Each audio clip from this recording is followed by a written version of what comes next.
Hello friends, आज 4F रो 2 number करवा। तो पी क्यू आर एस चतुर्भुज देती केमती करवा ना। प्रथम मैं गोटे गार टाणीदेली, तापर मु 7.5 सेमी चाप नहीं मारिली। नामकरण करदे क्यू एवं आर कर सारापर 7.5 सेमी लिखिद जो बाहुटी आम टाणिले।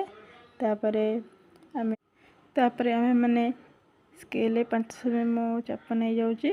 चाप नहीं सारापर आर बिंदु रखिकी गोटे चाप टाणी तापर टाणी सारापर फिर मु 10 सेमी मापिदेवी, कारण क्यू आउ एस 10 सेमी हो 10 सेमी मापिकी क्यू बिंदु रखिकी गोटे चाप टाणी टे बड़ होगा चापटा।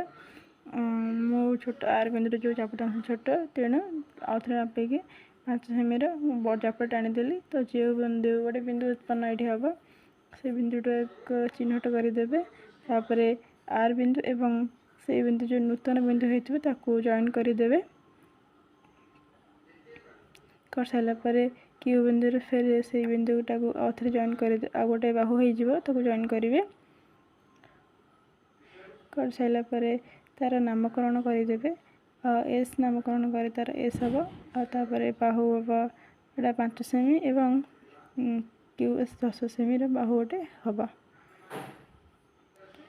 तापर फिर आम कौन करवा, तापर मु 6 सेमी गोटे चाप नेली, आर बिंदु रखी मारली एवं एस बिंदु रखी गोटे चाप मारली। गोटे बिंदु से उत्पन्न हो गला, तापर आर बिंदु रखिकी चापटा मारली एवं एस बिंदु रखिकी आ गोटे चाप मारली। तो ये आम प्राय पाखापाखि चतुर्भुज कंप्लीट हो आसला। तापर जो आउ 2टा बिंदु उत्पन्न हो जोग कर बिंदु 2टा को आपण मैंने जोग करदे। तो तापर नामकरण करदे जहाँ भी अच्छी 6 सेमी एस एवं पी नाम देनी पर्यंत। फाइनल चित्रटी कंप्लीट हो जाइए।